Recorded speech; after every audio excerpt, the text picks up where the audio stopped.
तर दोस्तांनो, इतकी गर्दी कशासाठी आणि कशाच्या भानगडीसाठी मित्रांनो पूर्ण ब्लॉग बघा सांगतो तुम्हाला. तर नमस्कार खानदेशकर, स्वागत आहे आपल्या एका नवीन ब्लॉगमध्ये. तर मित्रांनो, तुमचा भाऊ सकाळी सुटून निघाला बोला शहापूर जायसाठी. आणि आपल्या मामाला गाडी द्यायची होती, आणि मामाला गाडी दिली आणि सीधी आडून मामाची गाडी घेतली, निघाल्या पण आपल्या आत्याच्या गावाला जायसाठी. आत्याच्या घरी गेला पण बघा तर काही व्हिडिओ काढायला नाही, कारण की मी बोलीत जातो ब्लॉग बनवतो म्हणून. आपण सीधे आले व शहापूरमध्ये गाडी पाहिजे एकदम खतरनाक मोड चालू होता. आणि हा शहापूरमध्ये मी कशासाठी आणि का बाला मित्रांनो, इथली यात्रा होती मित्रांनो. ते पाण्यासाठी मेन म्हणलं तर इथे गायल्यांची टक्कर पडते मित्रांनो. ते पाण्यासाठी पहिले तर उतरून जाऊन मस्तपैकी गाडी नाश्ता वगैरे करला आणि मग जाऊ टक्कर बाहेर वापिस. मग तुमच्या मस्तपैकी नाश्ता वगैरे करला आणि निघाला व टक्कर बाहेरसाठी. हे पाकितले खतरनाक साधे आणता येईल इकडे आला वो.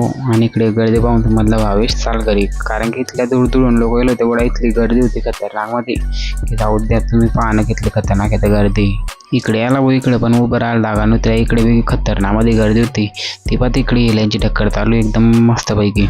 इथून दिसत आणि रात्री बरं का ती व्हिडिओमध्ये थोडी शिकायली म्हणून आली आहे. इथली खतरनाक गर्दी पाहून सर मधला भावेश चाल घरी, आता काही दिसता नाही मधला आपल्या टक्कर. मग निघाला बतडून घरी डायरेक्ट सीधा.